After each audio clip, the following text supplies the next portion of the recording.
Quand nous chanterons le temps des cerises, et guerre rossignol, et merle mon cœur seront tous en fête.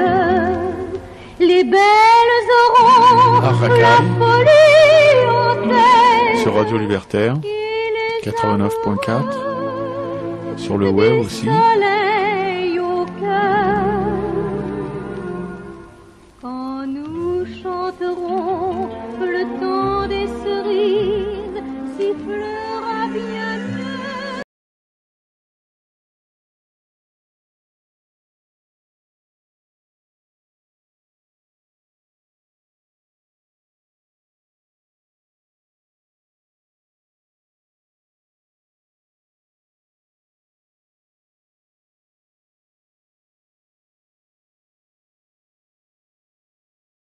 Donc, comme je vous l'annonçais il y a quelques secondes, on est sur Radio Libertaire, la radio sans Dieu, sans maître, sans publicité, la voix de la Fédération anarchiste pour la 3e d'Art Racaille.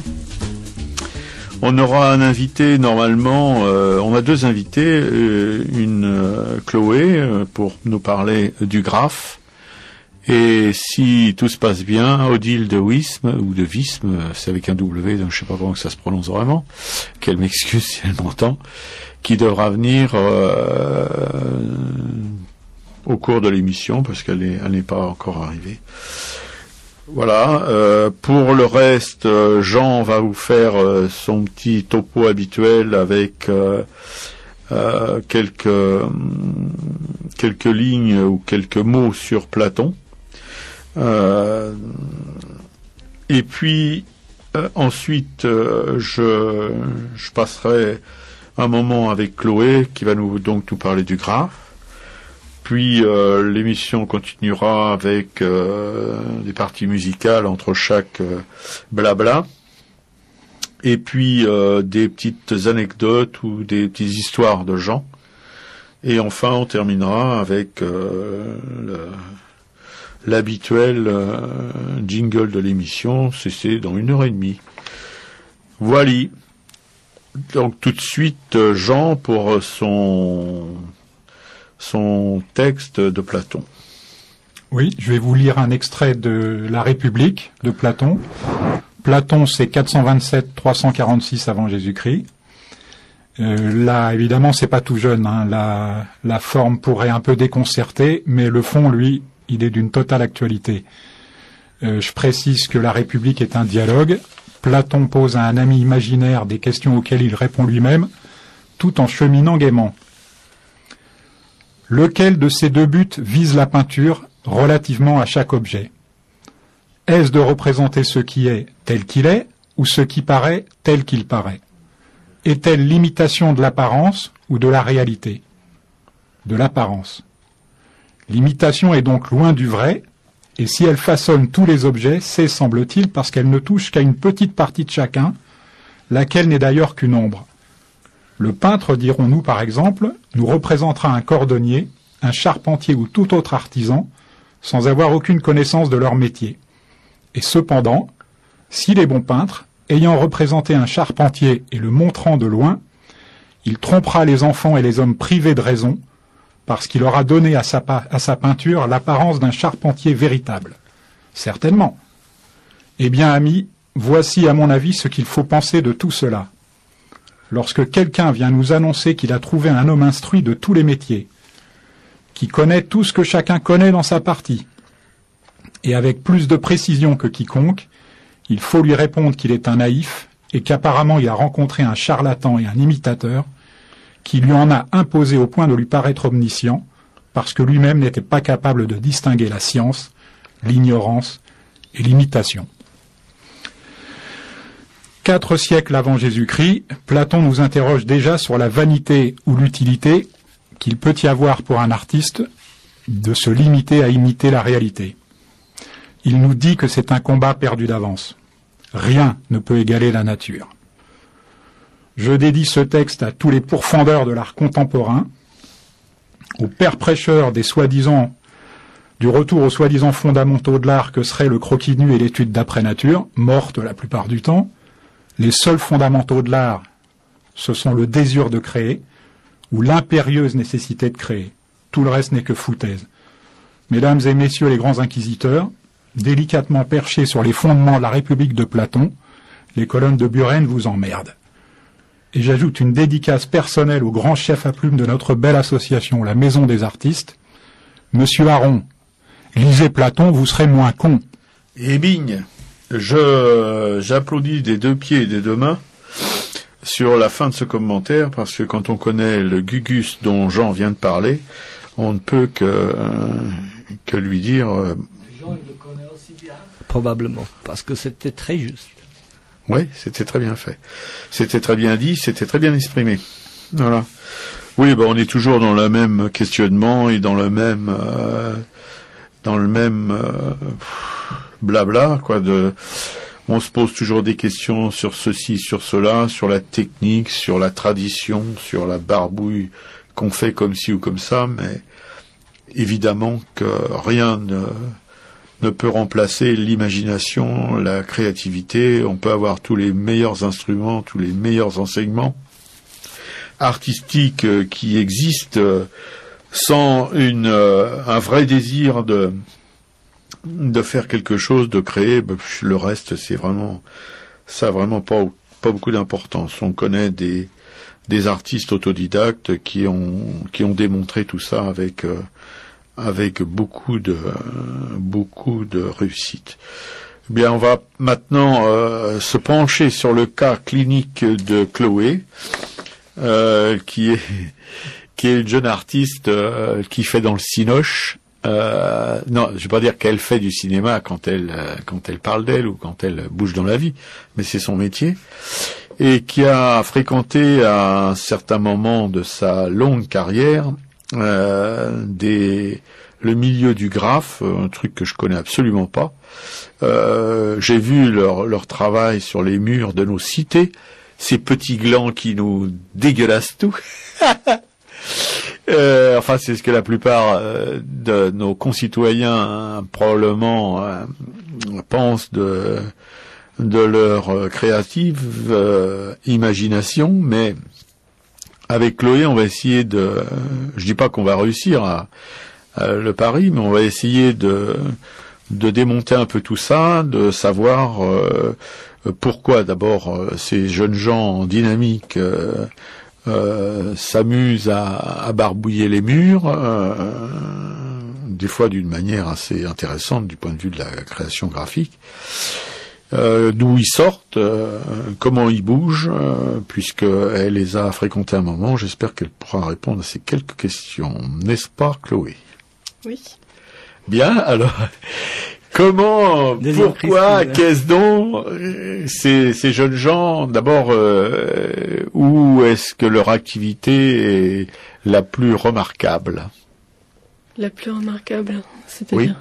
Enfin, on en voit rarement dans le métro, on en voit surtout dans les gares, enfin dans les dépôts des gares ou les choses comme ça. On en voit sur les murs, les friches industrielles, mais on n'en voit pas, par exemple, dans le 8e, j'en ai pas remarqué, ni dans le 16e, ni sur les Champs-Élysées. Pourquoi est-ce qu'ils sont quels sont leurs lieux de prédilection et pourquoi? En fait, dans le 16e, ils sont partout. Sauf qu'il y a des graphes qui sont effacés assez rapidement dans certains quartiers, ce qui fait que de toute manière, ces gens-là sont partout. Mais c'est effacé plus vite à des endroits qu'à d'autres. Dans un hangar, on va pas l'effacer les graphes parce que tout le monde s'en fiche. Il y a pas de passage, donc... Et ils viennent d'où ces jeunes gens? En fait, c'est assez varié comme milieu. Il y a un mouvement de base qui vient juste d'une envie de s'exprimer et de poser tout simplement son nom sur un mur. Et après, il y a des gens, des artistes qui se sont intéressés à l'écriture, à la forme d'expression et qui s'expriment au travers de cet art-là. Voilà. Ouais. Donc il y a d'un côté un milieu artistique et d'un autre c'est vraiment plus des gens de banlieue ou pas, mais en général de banlieue qui veulent marquer leur nom. Qui veulent marquer leur nom, mais ça. Pourquoi veulent-ils marquer? Parce que Pourquoi je veux pas marquer mon nom, ou j'ai pas envie de le marquer comme ça, ou je sais pas le marquer comme ça. Pourquoi mon nom, je le mets plutôt en bas d'une peinture un peu trad sur un support toile ou sur un bout de bois ou au bas d'une illustration. Pourquoi eux le font sur des murs? Je pense que c'est une réponse par rapport à la ville, à la structure de la ville et à la place qu'ils ont en ville. Le mur, c'est la ville, c'est en tout cas, bon, moi je parle du graphe à Paris, je connais pas le reste. Ouais. C'est le milieu urbain, donc le mur, ça représente quelque chose de particulier par rapport à la ville. Ouais. On est entouré de murs, donc c'est le besoin de marquer des choses sur ce lieu-là géographique. D'accord.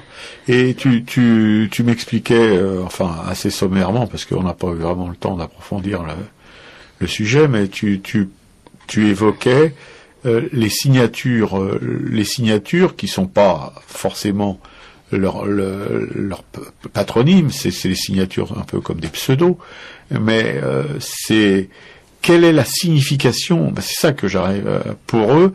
Pourquoi une signature? Parce que en fait, il y a des fresques, il y a des choses comme ça, mais il y a aussi beaucoup de signatures, simplement une signature, mais répéter un nombre invraisemblable de fois. Pourquoi la signature? C'est peut-être une question un peu stupide, mais bon, moi je vois pas comment, pour essayer de comprendre un peu comment ça fonctionne, tout ça. Est-ce que la signature, c'est pourquoi ils investissent tout dans la signature? Enfin, tout ce qu'ils ont à dire, ou ce qu'ils ont à revendiquer, ou ce qu'ils ont... Je pense que c'est juste une question de place, et de poser son nom et d'être connu. Juste parce qu'ils sont en retrait, et ouais, je pense que c'est ça. Et après, ça devient un jeu. Après, il y a des codes, et à partir du moment où ils marquent leur nom ou leur signature, au bout d'un moment, ils créent des choses, ils créent des codes, ils créent un langage, ils créent plein de choses autour de cette signature-là. Et tu pourras, enfin, dans la perspective d'une série d'émissions sur ce sujet-là, tu crois qu'on pourra vraiment savoir et comprendre ces codes qui les font bouger, ce qu'ils investissent là-dedans, comment à partir d'une signature on arrive à créer, je sais pas moi, une espèce d'environnement avec plein de significations, plein de, je sais pas moi, de pistes, de choses qui peuvent nous emmener plus loin. Oui. Ouais. C'est le but. C'est le but, ouais. Bon, et... Je peux en actualité quelque chose. J'en connais un, graffeur, qui s'appelle Rost, qui a fait, il y a pas longtemps, un album avec Francis Lalanne. Et c'est un gars, et il est particulier parce que il était sans abri, il a vécu avec mes copains sur les bords de la Seine, et il a fait les graffitis dans le nord du Paris, dans le banlieue nord de Paris. Il est bien connu parmi les SDF. Et c'est vrai que ce gars, il est connu par Rost. Moi, j'en ai jamais vu de lui, mais si je demande à quelqu'un, est-ce que tu connais Rost, tout de suite, ah oui, bien sûr. Donc, et puis c'est un gars qui sorti de la rue aussi avec son métier de l'artiste. Je pense qu'il bosse beaucoup, il fait beaucoup de bien. Donc tu penses que est-ce que tu as, enfin, ça on aura le temps d'en reparler évidemment si on fait ces émissions, mais est-ce que c'est aussi pour eux une forme de une manière d'un peu se sortir de leur milieu ou d'acquérir une notoriété qui leur permettra d'en vivre? C'est sous-jacent? Ça dépend vraiment des personnes là. Il y en a qui ont l'ambition de continuer et d'en faire un métier, mais ça peut être très mal vu aussi dans le milieu de vouloir en faire un métier et de pas justement être marginal. Ça dépend. Là,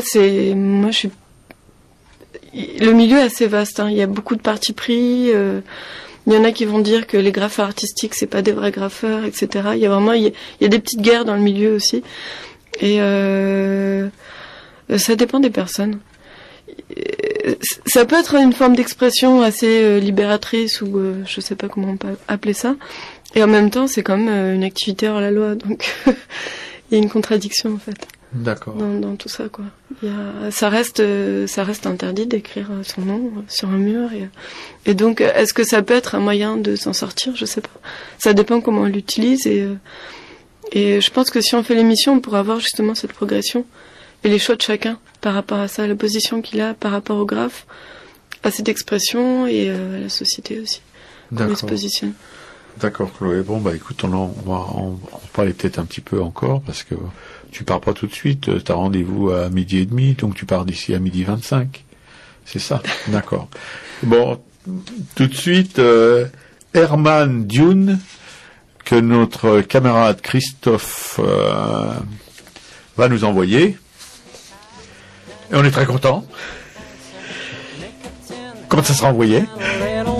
Ça y est, c'est envoyé. Ginger, sugar and a piece of you. Gotta maintain a high blood pressure.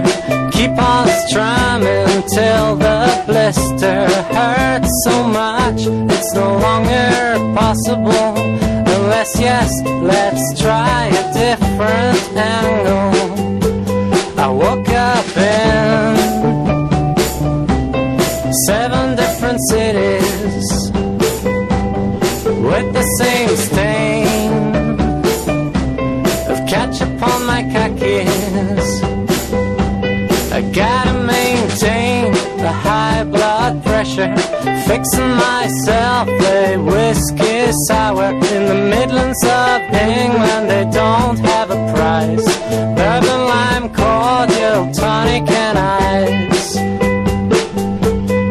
Gotta maintain the high blood pressure. I'll sit around with you guys only later. I wake up when I hear the clock click, and I don't mind being the lunatic.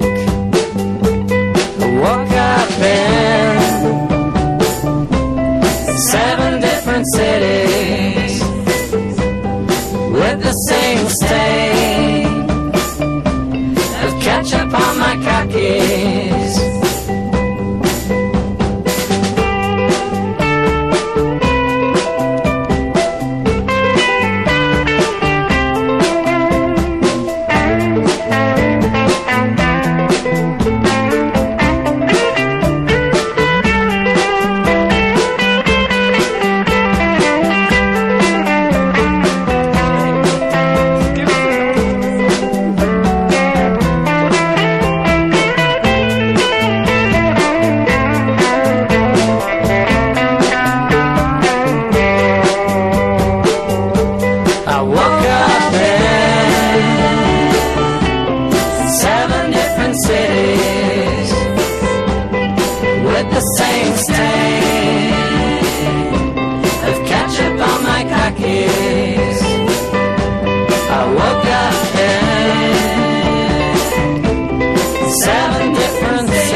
Histoire de vie, histoire d'artiste, histoire de sculpteur. Ou plutôt histoire dans laquelle un sculpteur a tenu un rôle important et continue de tenir un rôle important. Un canular artistique de Roland Dorgelès. Dorgelès, c'est 1885-1973. La scène se passe en 1912. Dorgelès est alors un jeune journaliste. Il n'a pas commencé à écrire les romans qui vont le rendre célèbre.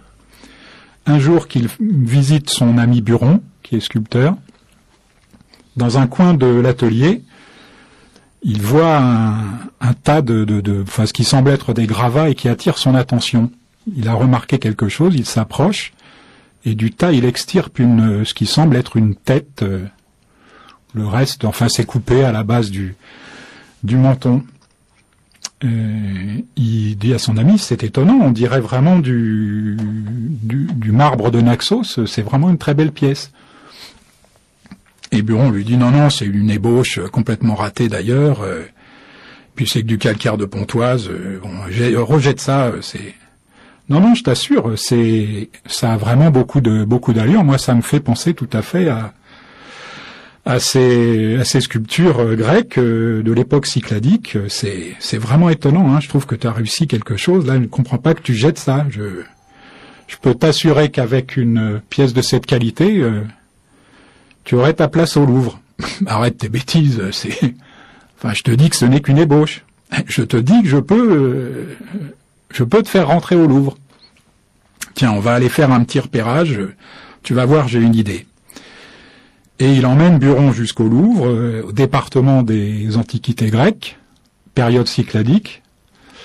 Il repère une colonne dans un coin qui a l'air de s'ennuyer, comme ça, toute seule.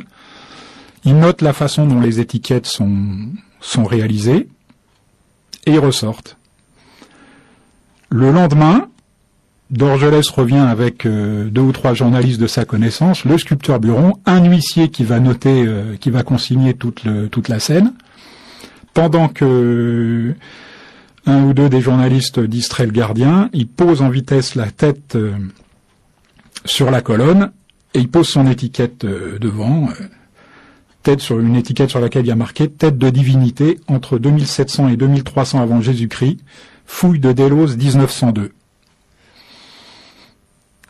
Et puis ressortent. Quelques jours après, je crois une semaine à peu près après cette scène, Dorgelès a convoqué à nouveau 2 ou 3 journalistes, raconte toute l'histoire aux journalistes hilars et entreprend de ramasser la tête, reprendre la tête sur la colonne. Et là, les gardiens se précipitent. Mais qu'est-ce que vous faites? Donc Dorgelès réexplique toute l'histoire. Désigne l'huissier qui lit son constat, cette tête nous appartient, on a voulu prouver que une sculpture contemporaine pouvait tout à fait rentrer au Louvre, au département des antiquités grecques, et y passer un bon moment. Ah, mais ça peut pas se passer comme ça, reposez cette tête tout de suite, on va appeler le directeur. Bon, le conservateur en chef du musée du Louvre est appelé, il se met encore plus en colère que les gardiens, interdit que Dorgelès ou Buron reprennent cette tête et renvoie tout le monde après avoir appelé la police. Quelques années après, 40 ans en fait, 40 ans passent. Donc, je crois que le vrai chiffre c'est 40 ans. Buron, lui, a complètement disparu. On ne sait absolument pas ce qu'il est devenu, mais Roland Dorgelès est devenu un écrivain célèbre. Les Croix de Bois, le Château des Brouillards, tout ça, c'est de Dorgelès. Il repense à cette histoire. Il retourne faire un tour au Louvre et au rayon des antiquités grecques, période cycladique, sur la même colonne se tient toujours la belle tête du sculpteur Buron, devant laquelle il y a toujours la même petite étiquette qui a quand même bien jauni, tête de divinité entre 2700 et 2300 avant Jésus-Christ, fouille de Délos 1902. Et alors, je me suis renseigné, la tête aurait quand même là disparu à cause du foin qu'il a fait, la tête aurait disparu, mais elle fait toujours partie des collections permanentes du musée du Louvre.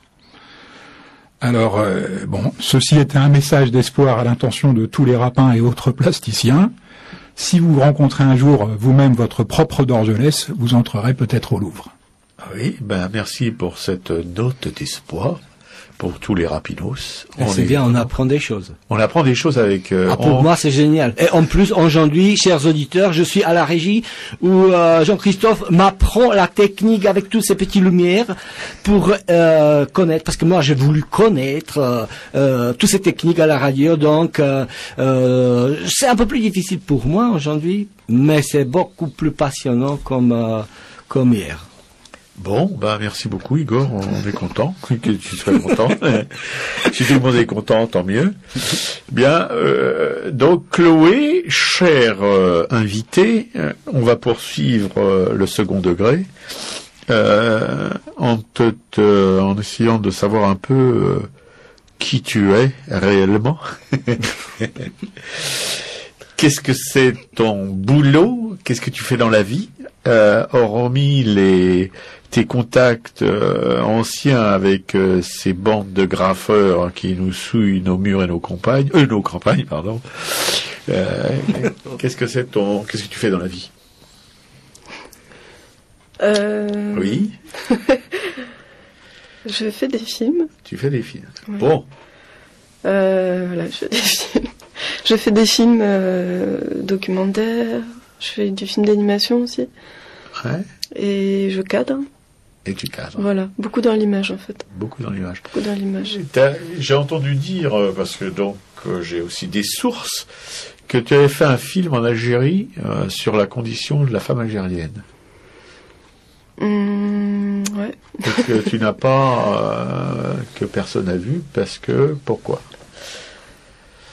En fait, j'ai fait ça il y a assez longtemps déjà, ouais. Il y a une dizaine d'années. Et si, ça a été un petit peu vu en fait à Montpellier, dans un festival méditerranéen de Montpellier. Et puis après, c'était un peu le parcours du combattant pour diffuser, montrer, produire, enfin toutes ces choses-là. Et en fait, j'ai eu quelques soucis pour le droit à l'image. Parce qu'à l'époque, je l'ai fait quand j'étais jeune, donc je suis partie, j'ai pas vraiment demandé de droit à ce moment-là. Et puis au moment de la diffusion, ça a été très compliqué avec les gens qui étaient sur le film. Parce que il y a plein de codes, de non-dits, de choses qui font que c'était pas si évident que ça de le montrer, de le diffuser comme je voulais. Et c'est des sujets assez sensibles en fait que j'évoque dedans, un peu des fois maladroite parce que j'étais assez jeune aussi. Qu'est-ce que t'appelles des sujets sensibles? Tu peux développer? Eh ben, je racontais la Kabylie, l'Algérie, c'est à l'époque où je suis partie. Ouais. Voilà. Ouais, il y a 10 ans, ça donc c'est pas que ça chauffait, c'est que c'était en tout cas moi quand j'y suis allée, c'était une période où justement c'était assez étouffant de choses qu'on savait pas, voilà, on sait pas si enfin voilà, c'était une atmosphère un peu lourde, un peu étrange et avec plein de sous-entendus, de choses qui se passent sans savoir si on sait pas, donc voilà. Et moi je racontais juste le quotidien de personnes et ce que j'avais vu et puis mon point de vue aussi de Françaises qui débarquent là-bas, voilà. Bien. Et aujourd'hui, tu rames dans quoi? Oui, enfin, quelles sont tes activités? Enfin, si elles sont pas secrètes et si les renseignements généraux ne peuvent pas en tirer un parti intéressant. Les activités artistiques, donc? Oui, je suppose, oui. Enfin, je superpose même. Alors, en fait, je fais du film d'animation un peu en amateur avec des élèves. On invente, on écrit des scénarios et puis on fait ça sur un an avec différentes catégories d'âge et puis des adultes. Donc là en ce moment c'est plutôt du film d'animation assez trash, mais très drôle avec de l'humour noir et voilà, on s'amuse bien. Et sinon à côté j'ai beaucoup de projets de documentaires. J'ai entamé l'écriture d'un film sur les débuts du Royal de Luxe, sans savoir si ça va vraiment être réalisé ou pas pour l'instant. Peut-être un nouveau documentaire en Algérie, mais alors là sur la musique, ce qui n'a rien à voir avec mon projet précédent, sur des luthiers en Algérie, voilà. Et puis après j'ai beaucoup de projets audiovisuels qui partent un peu dans différents sens. Est-ce que tu es limité par quelque chose quand tu choisis tes nouveaux projets? Tu te limites par, je sais pas, je vais pas dans la musique ou je veux pas dans... je vois que dans le documentaire, il n'y a pas de problème. Non, je me limite pas à quoi que ce soit. Enfin, c'est plus par envie. Par l'instinct, à l'instinct. Oui, et puis aussi par rapport aux rencontres que je fais, beaucoup, aux demandes et ça dépend de la façon dont je travaille. Par exemple, là, le film d'animation, c'est vraiment pour s'amuser, puis pour apprendre aussi aux personnes des techniques et des choses. Après, sur le documentaire, ça, c'est par les rencontres, beaucoup. Ouais. Pour l'instant, en tout cas, là en ce moment, ça se passe comme ça. Ok. Merci. Vous êtes toujours sur Radio Libertaire, la radio sans Dieu, sans maître et sans pub, la voix de la Fédération anarchiste, l'émission Arakaï, la 3e. C'est bien parti pour mal se terminer. Et on va vous faire s'agiter vos pas lourds d'ensablés avec General Electric. Hello.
Racaille sur Radio Libertaire, toujours, encore. Igor va vous narrer une petite histoire parisienne, parce que vous savez qu'Igor a pas mal traîné dans les rues de Paris, avec un duvet et un sac à dos.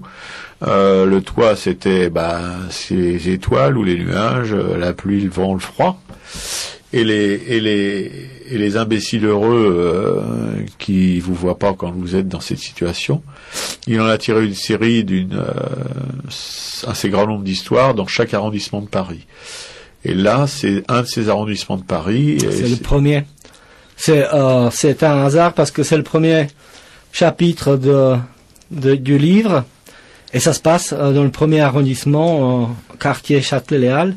Et pour être un peu plus clair dès le début, cette chapitre, cette petite histoire, j'ai fait en hommage de l'abbé Pierre qu'on connaît tous. Donc, le premier chapitre, ça s'appelle Les bons oiseaux reviennent toujours. Je raconte comme il était une fois un bon magicien qui se sentit terriblement seul. Dans son quartier, il est parti tous les jours de se promener et de nourrir les oiseaux. Avec leur compagnie, il se sentait bien. Et avec toutes sortes des oiseaux. Des petits, des grands, des râleurs, des glaneurs, des migrateurs, des multicolores. Très vite, ces oiseaux ont pris l'habitude de venir chercher leur nourriture auprès de ce gentil magicien. Et il a passé beaucoup de son temps avec eux. Et puis ensuite, il s'est rendu compte, le magicien, qu'il a besoin de communiquer avec ces oiseaux. Mais les oiseaux ne parlent pas. Donc il a cette fois utilisé sa baguette magique et il est transformé en humain. Comme ils étaient tous différents, il leur attribue l'apparence de leur nature. La colombe est devenue gentille dame, un peu égarée, un peu l'esprit perturbé. En vérité, c'était pas vraiment oiseau et ni tout à fait un humain. Pour se rassurer, elle a cherché sa présence. Elle a cherché la présence de ses anciens compagnons. Parlant d'elle, les lunettes noires sur le nez, une brute à l'extérieur, mais un cœur de moineau à l'intérieur. C'est un petit oiseau qui a toujours rêvé d'être fort. Les corbeaux, c'est des exilés de l'Est qui sont devenus. Le plus jeune d'entre eux, il se retourne vers une hirondelle qui était changée en une jeune fille et communiquait avec elle. La chouette se retrouvait tout d'un coup en clochard et a tombé directement de son arbre, d'un forêt profonde, de son abri, en plein milieu d'un quartier hostile battu par le vent. À pic vert est transformé en adolescent. Et du matin au soir, il exploitait le quartier. Donc, tout allait bien. Sauf qu'un jour, malheureusement, le bon magicien a disparu et il abandonne tous ces oiseaux à leur sort, à la merci de la rue. Mais par leurs instincts, toujours, ils reviennent. Donc les bons oiseaux, ils reviennent toujours. Merci Igor. Voilà, si Igor, au fil des émissions, nous développera ses histoires et j'espère que à un moment ou à un autre, vous arriverez à rentrer dedans et à en faire votre brunch. On continue avec Chloé pour un moment. Après, on reviendra avec une petite histoire de Jean et la musique et patati et patata. Bien, Chloé, on en était donc à ton parcours passé, présent et avenir. L'avenir proche pour toi, je sais, parce que tu me l'as dit, parce que ma boule de cristal est un petit peu perturbée, que tu partais pour le Brésil. Que vas-tu faire au Brésil? Bien que je le suce, je préfère maintenir un certain suspense, de ne pas donner à l'émission ce petit goût d'aventure.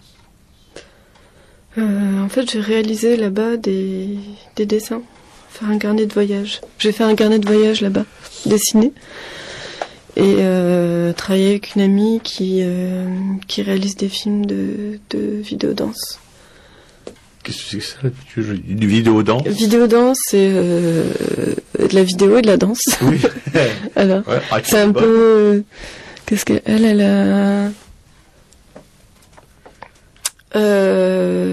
c'est un mélange c'est artistique là-bas. C'est un mélange d'art vidéo et puis de danse avec de la musique. Par exemple, là c'est difficile, faudrait le voir. Ouais, c'est difficile à décrire. C'est difficile de voir. Ouais, et mais ton projet de carnet de voyage, c'est arrivé comme ça, c'est tombé d'un arbre comme la chouette d'Igor ou c'est... Non, en fait, je fais toujours ça depuis une dizaine d'années. Ah ouais? Ouais, c'est un besoin de passer mon temps à dessiner. Quand je suis dans les voyages, je dois dessiner ce que je vois et voilà, c'est un besoin. Et donc là, c'est un projet de dire j'y vais pour ça. Et voilà. comment tu as parce que tu m'as dit que tu as eu une bourse. De qui, de quoi, comment on peut avoir une bourse pour aller faire un carnet de voyage? J'ai doré la pilule au Brésil. Comme ça, c'est vraiment... En fait, c'est des... aussi la technique. laquelle tu utilises pour faire ces carnets après. Alors, pour répondre à la première question, Oui, merci, en fait, c'est une petite bourse de la mairie de Paris. La ville de Paris, c'est les Paris Jeunes Aventures, là. C'est des bourses qu'ils donnent aux jeunes pour des projets jusqu'à 28 ans. Donc moi, je suis à la limite, là, pour le faire. Je me suis dépêchée. Et donc, on présente un projet qui tient la route, hein. Moi, comme ça fait 10 ans que je fais ça, ils étaient OK pour me donner la bourse. Et puis voilà, tout simplement. Mais d'une manière générale, donc, c'est ABM, Aventure du bout du monde, qui organise ce ABM, Aventure du bout du monde. Avec la ville de Paris. Avec la ville de Paris. Bon, pour tous les croqueurs aventuriers, vous retenez. Tu peux redonner le nom? Paris Jeunes Aventure. Paris Jeunes. Et t'as une adresse, un truc comme ça? Ah, mais enfin, vous tapez sur le site de la mairie, vous le trouvez. Vous le trouverez. Enfin, des prospectus, il y en a à peu près partout. Dans tout ce qui est structure municipale, on trouve. Mais d'une manière plus générale, mon capitaine, est-ce que quand tu as des projets comme ça, par exemple pour tes films, pour tout ce que tu entreprends, est-ce que tu obtiens facilement, ou est-ce que c'est très difficile, c'est impossible d'obtenir des subventions, d'obtenir d'avoir un support quelconque, d'un sponsor, je sais pas. Je crois que c'est un art de savoir obtenir des sous ou pas. C'est facile. Bon, pour moi, ça a été très long de comprendre le système. Extrêmement long. Après, il y en a qui seront plus rapides. Enfin, ça dépend des projets, ça dépend. Dans l'audiovisuel, c'est un peu particulier. C'est tout un système. Enfin, quand on parle de réseau, de choses comme ça, c'est vrai que quand on a un projet, c'est un peu le parcours du combattant. En tout cas, en France, de financer son projet réellement. Mais bon, après de le faire, on trouve toujours des gens, des moyens. Ça, c'est toujours possible. On est quand même possible, ouais, du matériel, les gens en ont. Des moyens, on peut en trouver, en tous les cas, toujours. On peut se débrouiller pour en trouver. Après, de là, de prétendre que on en vit, que c'est... Bon, ça, c'est encore autre chose, c'est notre étape. C'est on n'en vit autre pas, chose. pour l'instant. Ça dépend des personnes. Non, mais toi. Moi, ça dépend des moments. Ça dépend des moments, oui, ça, on entend assez souvent ça dans toutes les disciplines artistiques. C'est pas un scoop. Mais bon. Non, mais quand même, parce que cette émission s'intéresse plus qu'à l'ego des artistes, s'intéresse aux moyens qu'ils peuvent avoir ou aux moyens qu'ils n'ont pas pour pouvoir s'exprimer, etc. Donc, pour ça, je te pose ces questions un peu, oui, un peu, ça fait un peu flic, mais enfin bon, c'est pour savoir, pour que les gens qui nous écoutent, enfin les 2 auditeurs fidèles qui nous écoutent, qui puissent... Donc il y en a un très jeune, qui a 14 ou 15 ans, je crois, qui s'appelle Émile. Oui, mais l'ambassade slovaque écoute certainement. Oui, je les ai vus hier, et ils ont dit qu'ils vont écouter. Bon, alors ça fait 3 auditeurs, et...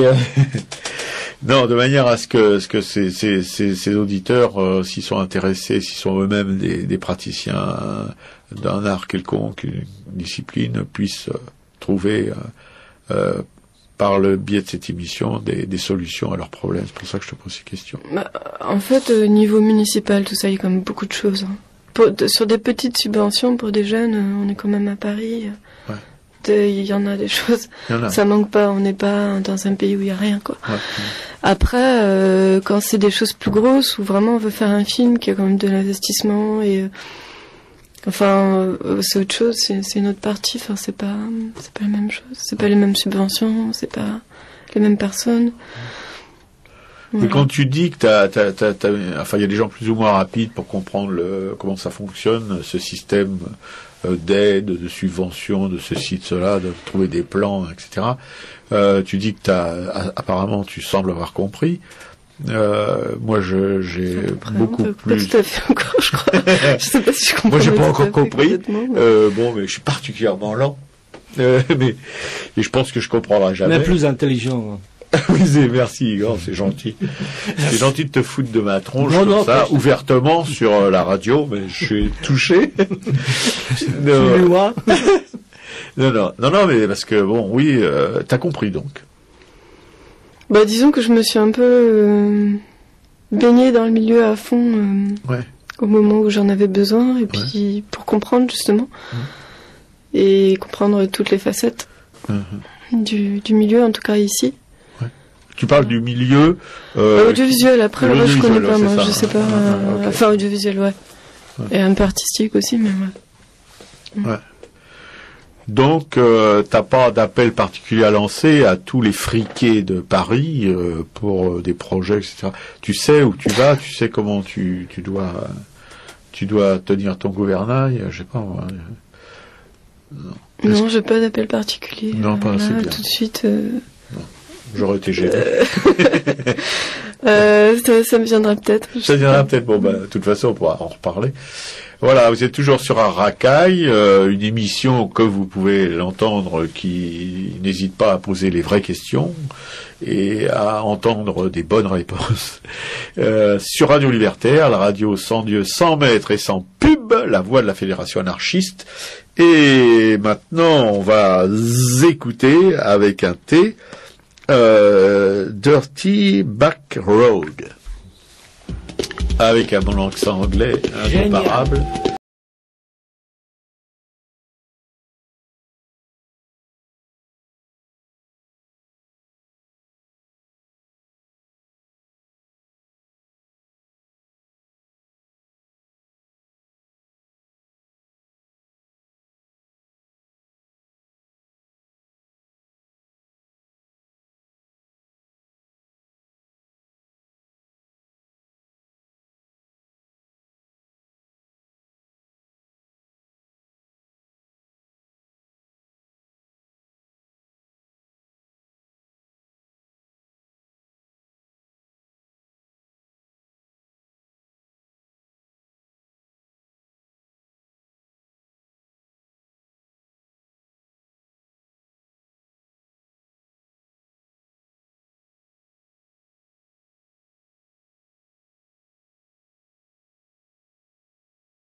Arakaï, l'émission bien connue maintenant, toujours par notre couple d'auditeurs. Sur Radio Libertaire, on va dire au revoir à Chloé, qui a un rendez-vous très important avec un grand sponsor qui va la booster dans sa carrière probablement. Voilà Chloé, donc écoute, on te dit au revoir, on espère que tu vas ramener du Brésil au moins, je sais plus, enfin je sais pas. Un coquillage. Un coquillage. Au moins. Enfin, dans lequel on entend la mer. Ah, oui. Autrement, ça joue pas, ça refait pas. Hein. Bon. Est-ce que tu as quelque chose à ajouter à nos vœux de réussite et de bon voyage? Ben non. Au revoir. Bon, ça, on commence à avoir l'habitude ici des invités qui disent non. Ouais, on va aller voir quelque chose de... Non, sur le Brésil, il y aura peut-être le site internet de Libération sur le voyage. Je sais pas encore l'adresse, Ouais. mais du coup, ils vont peut-être publier les dessins au fur et à mesure Ah ouais? pour voir, voilà. Sur le site de Libération. Moi, je suis pas allée voir encore, mais je crois qu'il y a une partie voyage, ou alors ça doit être Libération Voyage, ou quelque chose comme Voyage, ouais. C'est le journal Libération? ça. Ouais, c'est ça. Ou c'est une agence de voyage Libération? Non, c'est le journal qui suit en fait les personnes qui partent dans ce projet-là, qui ont eu la bourse. Ah, d'accord. Et donc, je vais sûrement lui envoyer des dessins en D'accord. même temps. D'accord. Et une exposition au retour? Oui, en principe, oui. En principe, oui. Bon, on l'annoncera quand on aura des dates, quand on aura un lieu. Bon, on te remercie infiniment, Claude. On espère qu'on te reverra, que cette petite interrogatoire assez gentille ne t'a pas trop effarouché. Et qu'on te reverra donc à ton retour du Brésil, si tu veux bien venir nous rendre visite. Salut Claude. Merci. Salut Chloé. Merci. Histoire de vie, histoire d'artiste, histoire d'illustrateur, un souvenir d'enfance de Jeannot Lapin, la chèvre de Monsieur Seguin. La semaine dernière, nous avons reçu Christine, qui était illustratrice, et à laquelle nous avons posé la question de savoir si elle savait pourquoi elle dessinait, et plus précisément pourquoi elle dessinait encore. C'est pas une question facile, mais Christine s'en est très bien tirée. Elle s'est un petit peu moquée de nous, enfin assez gentiment, en nous répondant que si elle dessinait encore, c'est parce qu'elle n'avait jamais cessé de dessiner. Moi, personnellement, je crois que je peux à peu près situer le déclic, et j'ai envie de vous raconter ça. J'étais en CE1 ou en CE2 à l'époque, c'est pas très précis à ce niveau-là, mais il s'est passé un phénomène délicieux. L'école de filles à côté a connu un sinistre d'incendie, enfin un début de sinistre d'incendie que les pompiers ont rapidement transformé en dégâts des eaux. Et il y a une des salles qui était dans un tel état qu'il était vraiment plus possible d'y faire cours. Et l'administration, qui a parfois de bonnes idées, a eu l'idée géniale, plutôt que de répartir les filles de cette classe dans toutes les autres classes de l'école, de répartir les élèves dans la classe correspondante de l'école des garçons. Parce qu'il faut vous dire qu'à cette époque-là, les écoles n'étaient pas mixtes. Et ça a été vraiment fantastique. Enfin, moi, je savais ce que c'était qu'une fille parce que j'ai 4 sœurs. Une mère, une grand-mère, enfin 2 grand-mères à l'époque. Mais c'était quand même extraordinaire de voir arriver les filles dans cette classe. Et il y a un concours de dessin qui a été organisé dans toutes les écoles de France, à ce moment béni. On a proposé à toutes les écoles d'illustrer la chèvre de Monsieur Seguin.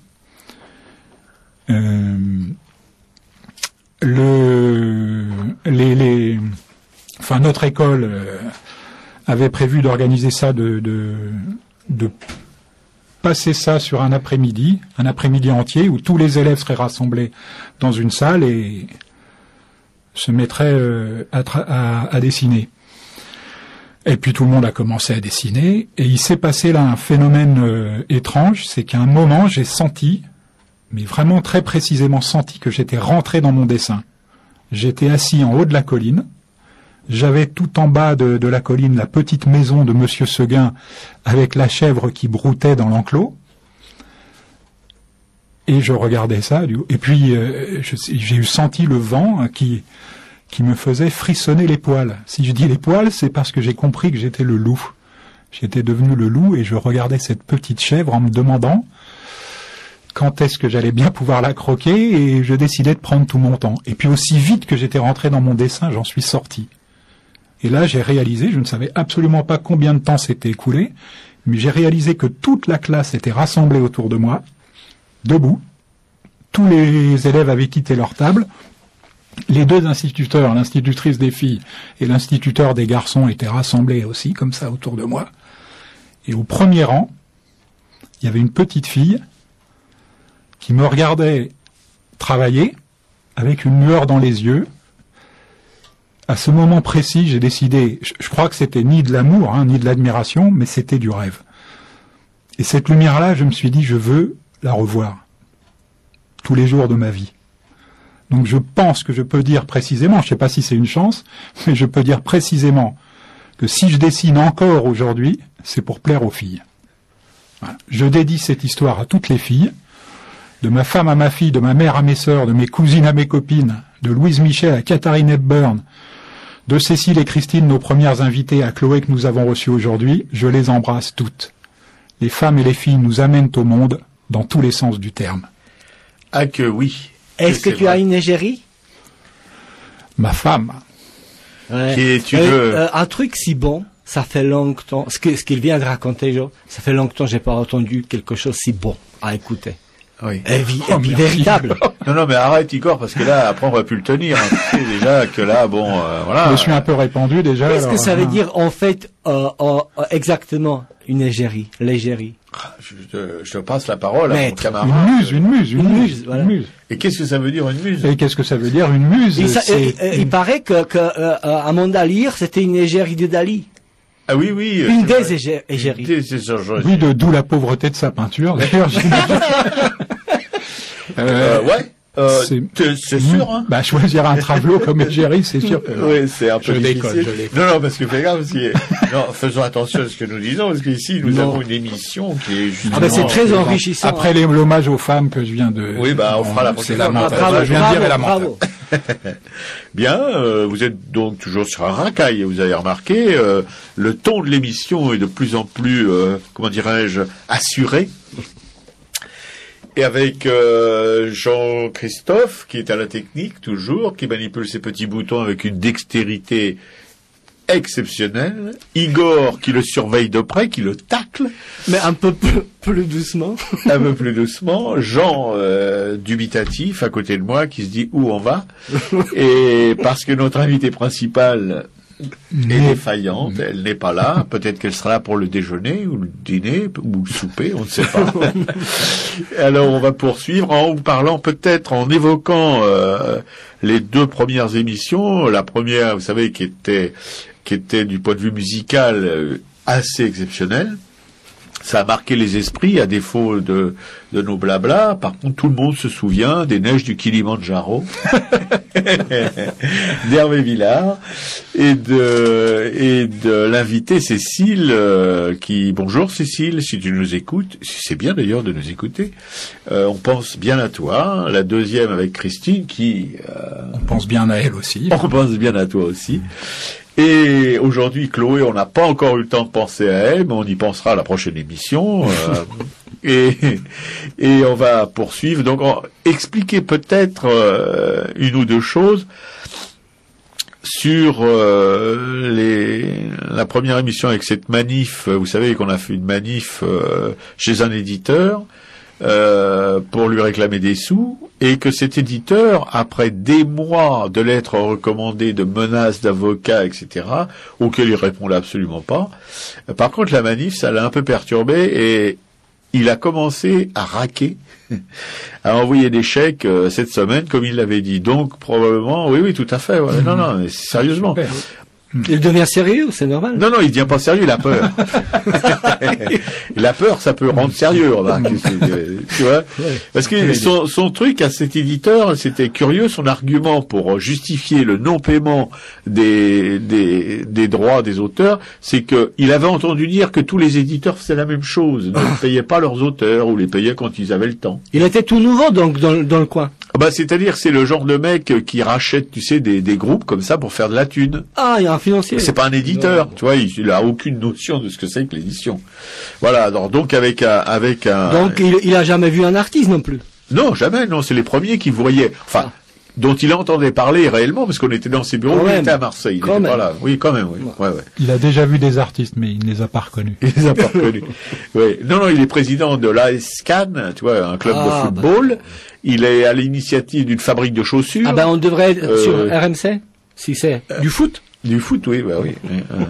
Voilà, donc ça a payé. Donc comme quoi les manifs, des fois on était 50, mais bouger 50 auteurs, illustrateurs, c'est quand même un exploit. Et voilà, et si vous voulez, les manifs, maintenant, c'est plus dans la rue qu'il faut les faire. C'est dans les entreprises. Si un patron voyou ne paye pas ses employés, ou s'il se paye lui-même trop cher, vous envahissez l'usine, et vous faites un sitting dans l'usine. Voilà, ils aiment pas. Ils aiment pas ça, c'est mauvais pour l'image de marque. C'est contre la poêle. C'est contre la quoi? J'ai raccourci, c'est caressement contre la poêle. Ah bon, Au sens inverse de la poêle. Ah oui, dans le sens contraire du... Bref. J'apprends français aussi. Oui, mais c'est bien, Igor, c'est bien. Persévère, là, t'es sur le bon chemin. Je voudrais quand même qu'on ait une pensée pour les joueurs de l'AS Cannes qui ne sont plus payés. Il faut dire qu'ils étaient payés jusque-là avec les droits d'auteur et qu'il va falloir leur trouver les sous. Oui, l'AS Cannes, c'est vrai, hein, là, on peut confirmer, mais vous inquiétez pas, les écrivains, enfin les auteurs, vont travailler encore plus de manière à ce que Monsieur Villot puisse assurer vos salaires. Voilà, ils ont une très bonne volonté, les auteurs, et les illustrateurs aussi d'ailleurs. C'est bon, ils aiment bien répandre la bonne nouvelle autour d'eux. C'est-à-dire. Remarque, ça renforce l'esprit d'équipe. Tout à fait. Tout à fait. Et pour conclure à cette espèce d'envolée caïman lyrique, on va se purger une petite musique des Berus que va nous envoyer notre camarade Jean-Christophe depuis la régie de Radio Libertaire. De petits frères.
Histoire de vie, histoire d'artiste, pour nous aider à nous remettre du départ de Chloé et de la non-arrivée pour l'instant d'Odile, une histoire de scribouilleur. Enfin, quand je dis une histoire de scribouilleur, c'est plutôt une histoire de scribouilleur post-mortem, puisque ça commence par un enterrement.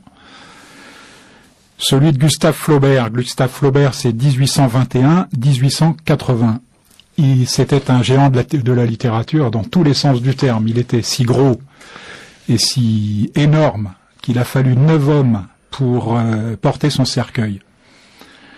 Et au moment où ils sont arrivés devant le trou avec le cercueil et où ils ont voulu le passer dans le trou, ils se sont rendus compte que le brave fossoyeur n'avait pas prévu un trou assez grand, ou en tout cas assez grand en dimension. Le cercueil ne passait pas. Heureusement, il avait creusé suffisamment profond. Gustave Flaubert a donc été enterré debout.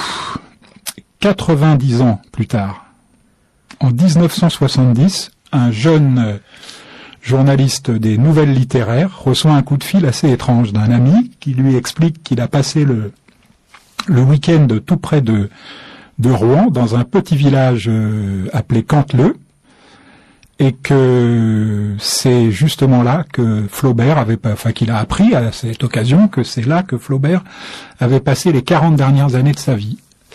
Et un soir, en dînant au restaurant de l'Hôtel de France, qui est l'hôtel de Canteleu, la patronne avec laquelle il a sympathisé lui a raconté qu'il y avait encore dans le village de Canteleu quelqu'un qui avait connu Flaubert et qui pouvait en parler. Alors le journaliste lui dit, mais écoute, là tu me racontes des histoires, ça doit faire près de 100 ans que Flaubert a été enterré, ton bonhomme, si pour avoir connu Flaubert, 30 ou 40 ans, si je calcule, il devrait avoir 130 ou 140 ans, ça ferait de lui l'homme le plus vieux du monde.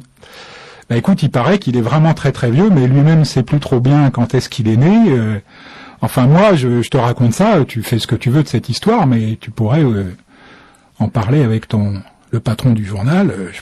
J'ai pensé que ça pourrait t'intéresser. Bon bah écoute, je vais voir, ça me paraît être un canular, mais je vais voir. Donc il va voir le directeur de l'époque des Nouvelles littéraires qui s'appelait André Bourrin, et il lui raconte tout ça, et André Bourrin lui dit, mais en plus Rouen c'est à 1 heure d'ici, il n'y a pas de problème, le journal prend ça en charge, vous foncez là-bas tout de suite, et vous essayez de dégoter ce vieux, vous le ferez parler, on verra bien ce qu'on peut en faire. Donc il part, sur le champ il part à Rouen, il arrive, à Rouen, à Canteleu, il arrive à l'Hôtel de France où il réserve une chambre pour le cas où ça prendrait un petit moment. Et il demande à la patronne où est-ce qu'il pourrait, il dit qu'il vient de la part de quelqu'un qui a passé le week-end dernier dans l'hôtel et auquel on a raconté qu'il y avait dans le village quelqu'un qui avait connu Flaubert. Et la patronne lui dit, mais oui, en plus vous êtes à l'heure où vous êtes là, c'est l'heure de sa promenade le long des quais de la Seine, vous le trouverez très facilement. Vous descendez par la rue Victor Hugo, puis la rue Lamartine jusqu'au quai de la Seine, et là vous partez à gauche parce qu'il aime bien aller regarder l'activité du port de Rouen. Comme tous les gens qui ont jamais beaucoup travaillé, il adore voir les autres bosser, quoi. Et vous le trouverez facilement. Il est complètement courbé sur sa canne, vous le rencontrerez pas, Donc le gars part tout de suite, et effectivement il a pas fait il arrive au quai de la Seine, il part sur la gauche, il a pas fait 100 mètres, qu'il tombe sur le petit vieux qui est en train de revenir. Il lui dit, excusez-moi, voilà, je suis journaliste aux Nouvelles littéraires, on m'a dit que vous auriez très bien connu Flaubert. Flaubert, si j'ai connu Flaubert? Ah ça, c'est un gaillard qu'on peut pas oublier, il y en a pas eu beaucoup de comme lui, mon gars des Flaubert, t'en as un par génération et... Ah bon, et très bien, ça pourrait écoutez, ça pourrait vraiment beaucoup intéresser mes lecteurs. Vous pourriez me parler un petit peu de Flaubert et tout. Ah ben si je peux te parler de lui et tout, je peux commencer par te dire que... Tiens, connais-tu le surnom qu'on lui donnait par ici à Flaubert? Non, je savais pas qu'on avait donné un surnom à Flaubert. Flaubert, on l'appelait jamais avant 8 heures du matin. Jamais avant 8 heures du matin, ah c'est intéressant. Il voulait dire qu'il n'écrivait jamais avant 8 heures du matin. Non, qu'il levait jamais le coude avant 8 heures du matin, mais mon gars, c'était pas pour l'écrire, hein. Je peux te dire, ça commençait 8 heures. Là, à l'hôtel où vous êtes descendu, là, au bar de l'Hôtel de France, 8 heures, Blanc-Limé. 8h20, Blanc-Cassis. 9h moins 10, 1h30, et puis il partait, il allait jusqu'au bar de la Poste où là il s'enfilait son litre de rouge. Écoutez, c'est pas exactement comme ça que je voyais. Je vous avoue que c'est pas exactement comme ça que je voyais Flaubert, mais bon, on va dire que il travaillait pas avant l'après-midi, donc et donc l'après-midi, l'après-midi ça commençait par une petite sieste et c'était un gaillard le Flaubert, hein, je peux te dire que la sieste il l'a pas fait souvent toute seule, hein, je peux te dire que là tu peux faire toute la région. Le Flaubert, tu vas en trouver les petits enfants et les arrière-petits enfants du Flaubert, hein. Mais là sur le chemin, enfin je sais pas, sur le chemin où vous êtes, bon alors après la sieste, sur le chemin où vous êtes là, vous avez bien dû quand même le voir passer, Flaubert, il cherchait l'inspiration et tout. Mon gars, après la sieste, c'était retour à l'hôtel de France, 18h Blanc-Limé à nouveau. Non, écoutez, je crois que on va pas y arriver. Je sais pas du tout je crois pas du tout que ce soit ce que nos lecteurs ont envie d'entendre de Flaubert. Peut-être qu'il écrivait la nuit, après tout, j'en sais rien, mais vous me faites perdre mon temps, je vous fais perdre le vôtre, je crois qu'il vaut mieux qu'on arrête là. Mon gars, c'est comme tu veux. Bon. Et le journaliste s'éloigne. Et il a pas fait 50 mètres, il s'apprête à remonter vers l'hôtel, que le petit vieux l'appelle. Hé, mon gars! Oui, qu'est-ce qu'il y a? Si jamais un jour tu repasses dans le coin, reviens me voir, et je te parlerai de son frère, Gustave. Bon, chacun tirera de cette histoire, de ce récit, les conclusions qui lui semblent appropriées. Moi, je voudrais finir sur une petite citation de Jacques Prévert. L'étoffe des héros est un tissu de mensonges.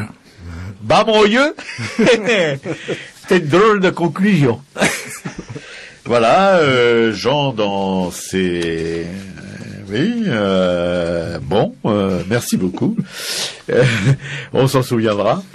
On va poursuivre en parlant de l'invité invisible, mais néanmoins présente dans nos esprits.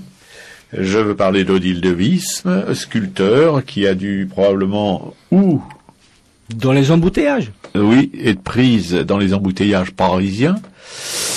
Ou peut-être qu'elle est devant la porte du studio et que elle n'a pas de clé. Et non, elle n'a pas de clé et elle sonne mais on voit pas les lumières s'allumer. Donc Odile de Wisme est sculpteur, elle habite je crois du côté de Nantes ou de la Baule, non? Oui. À la Baule, oui. À la Baule.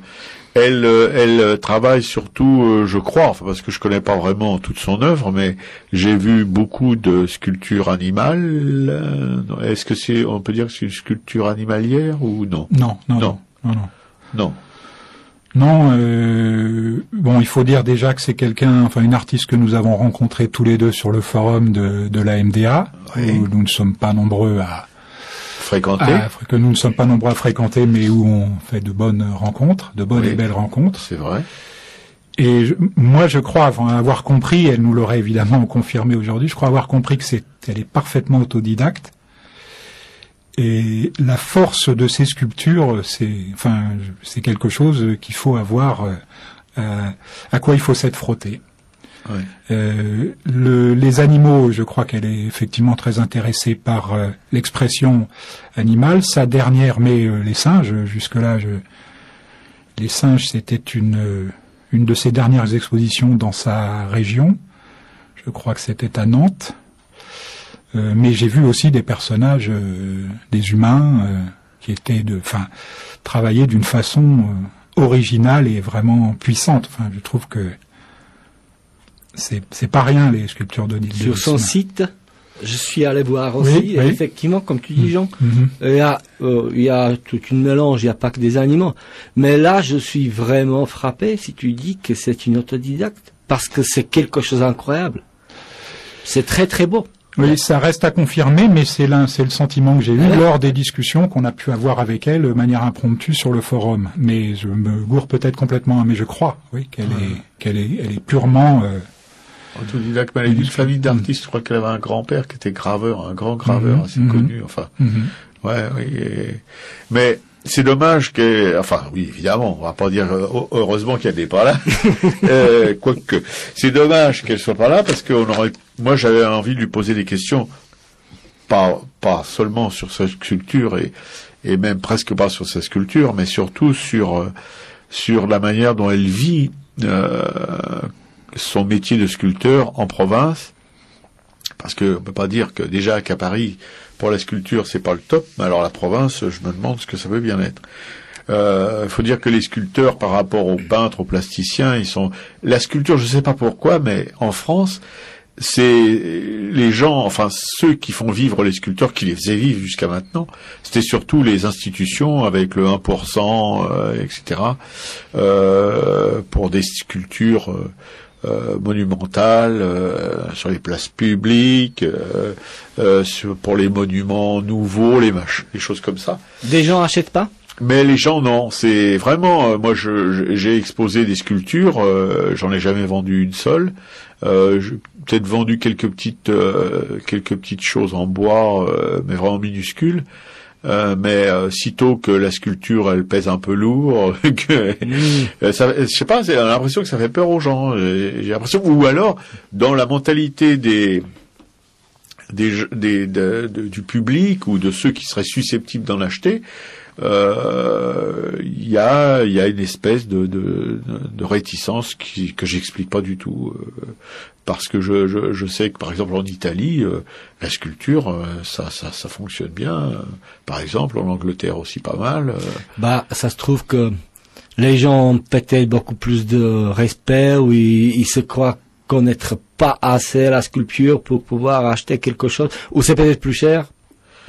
Ça peut, oui, ça peut être plus cher, mais je crois pas vraiment. Enfin, ça dépend oui, ça dépend des sculptures, ça dépend des sculpteurs, ça dépend des lieux où c'est vendu, ça dépend il y a probablement un tas de choses, mais bon, voilà, je veux dire, et en plus les sculpteurs par rapport, par exemple, aux peintres ou aux graveurs ou à tous ces gens qui font en 2 dimensions, et ils ont des frais de matériel assez importants, parce que quand tu dois faire un bronze, je veux dire, avec quelques numéros en plus, ça coûte une fortune, quoi. Même si tu vois, il faut un atelier, il faut pouvoir bouger des pièces lourdes, il faut avoir du matos pour. Même pour la terre cuite, déjà il te faut un four.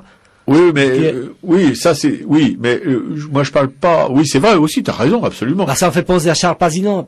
Ça me fait penser à une histoire que on t'a envoyé la terre cuite, toutes les sortes de terre cuite pour essayer. Donc. Mais par exemple, Odile, elle travaille avec l'argile. Elle fait pas de taille directe. Enfin, je sais pas, je connais pas assez son œuvre. Mais si tu veux, l'argile, bon, elle fait son modelage, mais alors après, il faut faire fondre, quoi. Il faut faire un bronze. Et ce qu'elle fait, elle en fait pas mal. Et je veux dire, ça doit coûter quand même assez cher, quoi. Donc ils ont cette contrainte qui explique peut-être aussi les prix, parce que si tu veux une toile, tu peux faire une toile un très grand format pour quelques centaines d'euros, tandis que couler une série en bronze, de bronze, je veux dire, c'est quand même beaucoup plus coûteux, quoi. Même si c'est des tout petits bronzes. C'est les amoureux, surtout ces sculpteurs, c'est les amoureux de leur métier, parce que apparemment c'est pas un métier facile, et non plus un métier avec quoi on peut gagner beaucoup d'argent. Non, à part quelques grands noms de la sculpture, il y a dans les échelons qui s'agitent en dessous, c'est difficile. Voilà, j'aurais bien aimé nous poser des questions donc là-dessus, sur ces rapports aussi. Si en province on peut avoir des rapports avec des confrères, quels sont ces rapports? Si les galeries, si toutes ces choses-là, ça fonctionne un peu comme les autres, ou si comme les peintres, ou comme les autres créateurs dans les arts plastiques. Voilà, enfin bon, on pourra pas lui poser les questions puisqu'elle n'est pas là, mais pour peut-être une prochaine fois, si on a un autre sculpteur, on pourra poser ces questions-là. Voilà. On va faire une dernière petite pause musicale avec Félix Thieffen, si Jean-Christophe vient nous l'envoyer, puis après on conclura, il restera 10 minutes avec...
et la fille du coupeur de joint, intéressant, de Félix Thiéphène, maintenant. Histoire de vie, histoire d'artiste, histoire de chef-d'œuvre, le mausolée d'Halicarnasse. Succédant à son père, le roi Mosol de Carie transporte sa capitale à Halicarnasse. À sa mort, en 353 avant Jésus-Christ, son royaume est devenu la principale puissance maritime du bassin égéen. Sa sœur et épouse, Artémise II, on était plutôt permissif à cette époque, sa sœur et épouse Artémise II, inconsolable, entreprend l'érection d'un monument exceptionnel pour lequel elle fait appel aux plus grands artistes de son temps. L'architecte Scopas, les sculpteurs Bryaxis, Léo Charès, ou Léo Carès, je ne sais pas comment on prononce ça, et Timothée. La construction prendra 3 ans et le monument deviendra la 5e merveille du monde. Il sera détruit par un tremblement de terre au XIVe siècle. De lui, il ne reste que des vestiges aujourd'hui, que vous pouvez aller admirer à Bodrum, au sud-ouest de la Turquie, et les statues d'Artémise et de Mosol, que vous pouvez admirer au British Museum. C'est pas dans le même coin, c'est à Londres. Mais ne cherchez pas le tombeau du roi. Pendant 2 ans, chaque soir avant le coucher, Artémise prendra dans son thé une pincée des cendres de son bien-aimé jusqu'à absorption complète du défunt et jusqu'à sa propre mort. Aujourd'hui, mausolée est passé dans le langage courant pour désigner un monument funéraire aux dimensions imposantes. Le premier de l'histoire a été construit avec un peu de vanité et beaucoup d'amour. Ceux du premier empereur Qin, d'Auguste, de Mao, d'Atatürk, ou même celui de Sarkozy, ne sont que vanité. Pour le dernier, je suis tout à fait d'accord. Et je signalais à vous, nos 2 auditeurs attentifs, que je suis passé à Bodrum, mais que je n'ai pas vu... J'ai dit 3 auditeurs. 3 auditeurs me rappellent Igor, je suis désolé. Ouais, je sais, on est un petit pays, c'est pour ça. C'est une bonne nouvelle. On respecte rien. Bon, donc je vous disais, avant qu'Igor me coupe sauvagement, mais oui, que je sais passer à Bodrum, j'y étais resté quand même un petit peu de temps, mais que le raki et ses vapeurs m'ont empêché de vraiment apprécier l'environnement de Bodrum, et que j'ai zappé toutes ces belles choses dont nous a parlé Jean à l'instant, présentement, tout de suite. Je le regrette, et peut-être que j'y retournerai un jour, quoique les Turcs, si, ils sont très très gentils, enfin ceux que j'ai connus en tout cas, étaient vraiment super gentils. Il y en a aussi qui sont super méchants. Et quand on a 20 ans, on trouve ça très drôle, mais quand on en a un peu plus, on trouve ça un peu craignos. Voilà. Quelque chose, chers camarades, pour conclure cette brillante émission où nos invités sont allés, sont venus, sont plutôt allés que venus d'ailleurs. Bon, les mouches volent toujours dans le studio. Il n'y en a pas encore une qui s'est écrasée sur un micro. La prochaine émission, on espère la venue d'une artiste peintre qui vit en Hollande actuellement, à Amsterdam. Elle s'appelle Patricia Dumez. Mais voilà, on vous confirmera sa présence. 5 minutes avant l'émission. 5 minutes, comme dit Igor, très justement, 5 minutes avant l'émission, mais on est optimiste, hein, on va pas... Ouais. Et puis si, par hasard malheureux, elle ne peut pas se présenter, on essaiera de faire sans. Oui, moi je voulais conclure par un petit retour à notre invitée du jour, Chloé, appuyer un peu ce qu'elle disait tout à l'heure. Bon, je suis pas ça de très près, mais il me semble quand même que dans mon quartier, j'ai vu évoluer les graphes ces dernières années, et qu'on est passé de ce qui n'était qu'une signature à des œuvres nettement plus élaborées. Donc je pense que effectivement, on est passé d'une revendication à une démarche artistique. C'est quand même assez différent. J'ai notamment régulièrement sous les yeux, dans mon quartier, un graphe absolument extraordinaire, qui est une inscription, mais que c'est très très travaillé, qui dit ces mots simples, on pourra apprécier, en conclusion de l'histoire que je racontais tout à l'heure aussi, le 20e Nick Sarko. Le 20e. Oui, je voulais te demander quel quartier, mais on sait maintenant le quartier, c'est le 20e. Voilà, c'était un graphe magnifique. Un graphe magnifique, par la plastique et par le... Et par le message, qui est assez primaire, mais efficace. Non, pas très primaire, non, je Bon, très et puis élaboré. moi, si vous permettez, je vais décrire un petit peu Chloé aux auditeurs parce que ils l'ont pas vu. Il faut dire qu'elle, quand elle parle, elle est très sérieuse. Elle se exprime super bien, je trouve. Elle parle pas beaucoup. Elle tombe pas dans les émotions. Mais c'est une jeune fille, faut dire. C'est pas une femme. C'est pas quelqu'un qui est âgé. Mais pour son âge, pour moi, elle est bien. Non, c'est gentil. Joachim Igor, il prend un soin particulier des invités féminines. C'est très bien. On ne recevra d'ailleurs que des femmes. C'est ça ce que j'ai retenu, c'est que elle a pas dit grand chose. D'ailleurs, Christine, la dernière fois, elle a pas dit grand chose non plus quand elle a pas voulu. Ouais. Oui, quand elle a pas voulu, quand elle a dit non, oui. Ouais. Non, mais quand même, je t'avertis, Igor, que c'est une très jeune fille. Elle a, je sais pas, 12-13 ans, je sais pas, eu la permission de sa maman. Et non, Igor, faut faire attention, parce que là, on les limite, hein, tu sais. Il faut... Censure. Censure. Bien, et ben, on va finir avec Mon Togin, Stanley Street, je sais plus. Enfin, l'écriture, faut dire que l'écriture de Jean Cassel est très belle, Chloé l'a trouvée très belle, mais bon, voilà, c'était très grave, très grave. C'est très grave, un peu du domaine du hiéroglyphe. C'est le jingle de notre émission, quand même. C'est le jingle de notre émission. Alors, pardon, Jean-Christophe, puisque c'est en plus Si toi c'est qui le l'as jingle choisi. de notre émission. De notre émission. Salut, c'était Arracaille sur Radio Libertaire, la radio sans Dieu, sans maître, sans publicité, 89.4 sur la bande FM. À mardi prochain. Salut.